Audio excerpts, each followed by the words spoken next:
There is an old cliche that says, the only thing scarier than death is public speaking. That is so not true. I can assure you, I would rather be up here speaking to you than being a corpse. But to me, there is indeed one thing scarier than death. That is speaking one-on-one with a beautiful woman. 10 years ago, I was already a very accomplished bachelor. Owning a big house in Rockville, I rent one of my many rooms to a young star called Tim, who has a girlfriend in the University of Maryland. And one day, Tim bring his girlfriend and her dorm neighbor, Jan, over to my house. Jan is a music student, and without getting my permission, she played a brilliant Chopin piece on my piano I bought for decoration.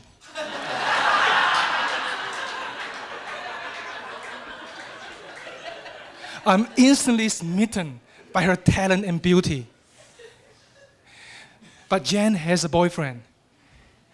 I have hoped that her boyfriend isn't just another warm body with a penis. But he's anything but. He's a very accomplished pianist who travels the world to win competitions in places like Berlin, Warsaw, and Vienna. I'm no lightweight myself. I win many math contests in China. And I came here on a scholarship to study mathematics.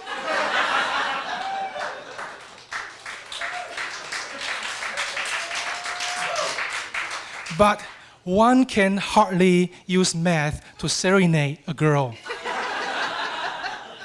Do you ever hear a girl say, "Oh, you're so sexy. I got horny when you solved that quadratic equation."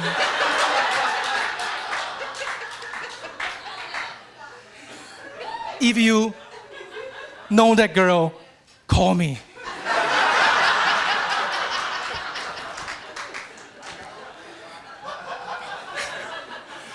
On top of that, I'm also petrified about speaking to Jen. See, I have good reason. The whole gene pool of my children is at stake here.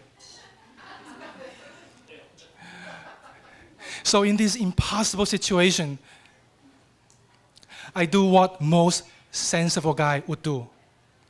I write her a love poem. And here's the first few lines. There is a feeling I can't refuse. When a piano is played by you.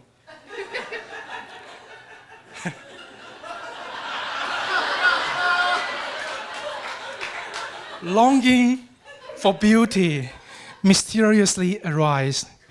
Falling in love is such a surprise. And so on and so forth. I send the live poem, by regular postal mail because I think emails just cannot hold the weight of feeling I express that is by this point. I spend the whole night Googling and pacing together.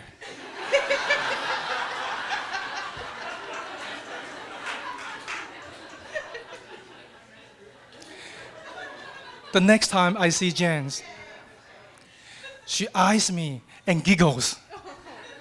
In fact, she eyes me with all her girlfriends and they giggles together. I am supremely embarrassed. My roommate, yeah, thank you. My roommate team organized a whitewater rafting trip to West Virginia. I'm delighted that Jen is going too. I can already imagine that Jen and I sit side by side in the raft. She's terrified of water and I protect her. A big wave crashed into our raft and she's soaking wet. Her translucent clothes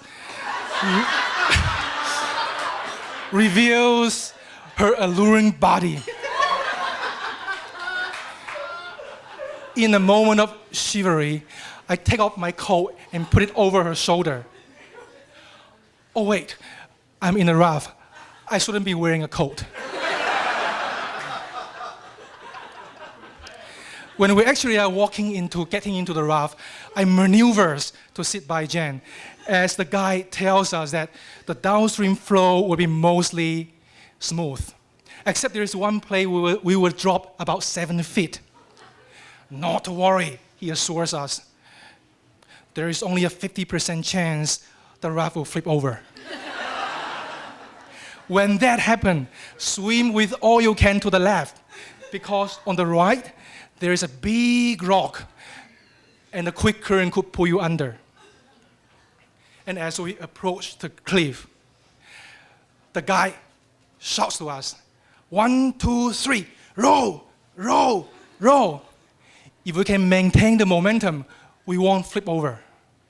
So we all exert our best effort to row in different directions. Then we're over the cliff. A moment later, I'm in the water. Struggling first above water is my butt, shortly followed by my head. I remember what the guy said. The quick current could pull you under the rock, and I can clearly see the rock now, large and dark, looming large over me, and beckoning me to come under it. I turn around and swim frantically to the left. At that moment, the thought of Jen pops into my head. I stop and look for her, and I can clearly see she's being pulled by current to the rock. With only a split-second hesitation, I turn around and swim towards her. A lot actually goes through my mind in that split second. If I save her, she better marry me. What if I die saving her? She better name her child after me. So I bury my head and swim like Michael Phelps. And I got to the spot where I last saw her struggling. I raised my head, and she's nowhere to be seen. Where's Jen? Is she under the rock already? I fumble around in the water in search of her. At that moment, there's a loud voice shouting at me, "Get up here, get up here!" I look up, it's the guy. He's shouting at me and putting Jen into the raft at the same time. Damn it! That redneck get to Jen first.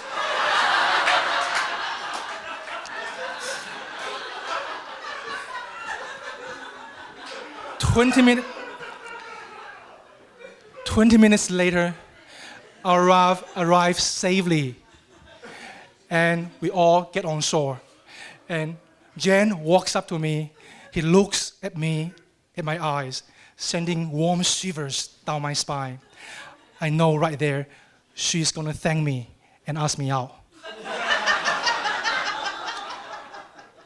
And she says, "That was fun." I want to say, do you have plans this weekend? But I choke on those words, and they never come out. Many years later, I'm no longer afraid of speaking to beautiful women. And now I have a family, 2 kids and 1 wife. Only. It remains, presumably Jen has a family too. It remains a mystery if she knows at some point of her life there is a socially awkward guy risking his life trying to save hers.